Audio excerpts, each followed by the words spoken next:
श्री चम्पादेवी माईकी जय। यो चाहिँ चम्पादेवीको मन्दिर। यो लगभग हात्ती वन हाई रिसोर्टबाट लगभग 2 घन्टा हिँडेपछि चम्पादेवी मन्दिर आउँछ।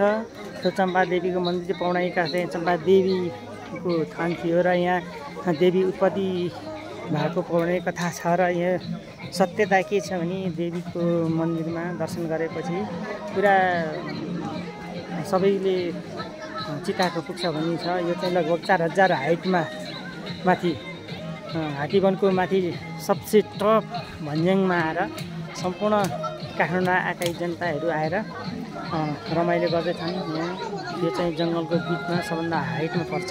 चम्पादेवी मन्दिरको दर्शन गर्न सबै भक्तजनहरूको घुइँचो लागेको छ। आज शनिबारको दिन भक्तजनहरूको घुइँचो छ।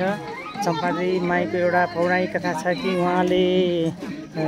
उहाँको दर्शन गर्नमा सबैको मनोकामना पुरा हुन्छ भन्ने कुरो पौराणिक कथा पनि छ र यही सत्यता हो।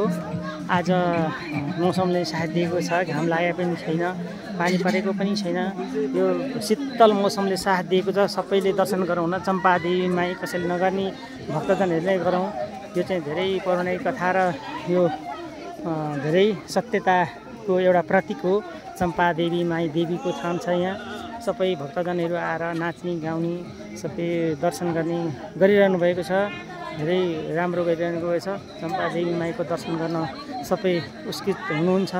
यहाँबाट लगभग 2 घन्टा पश्चिमतिर हिँडेपछि भस्मेश्वर मन्दिर पनि छ भन्ने कुरो यहाँका रैथानेहरूले भनिरहनु गएको छ। यो चाहिँ बिच जङ्गलको, यहाँ चाहिँ हरेक जन्तु जनावरहरू भनौँ जङ्गली जनावरहरू पनि यहाँ पाइन्छ। यो चम्पादेवीमै सबै नपाउने कुरो केही छैन। यो चाहिँ लेक 4000 हाइटमा यो लेक हो। यहाँ जुगा लाग्छ। यहाँ सबै चाहिँ राम्रो छ यहाँको लागि। यहाँ आज चम्पादेवी माईको दर्शन गर्न हामी सबै महानुभावहरू आएका छौँ।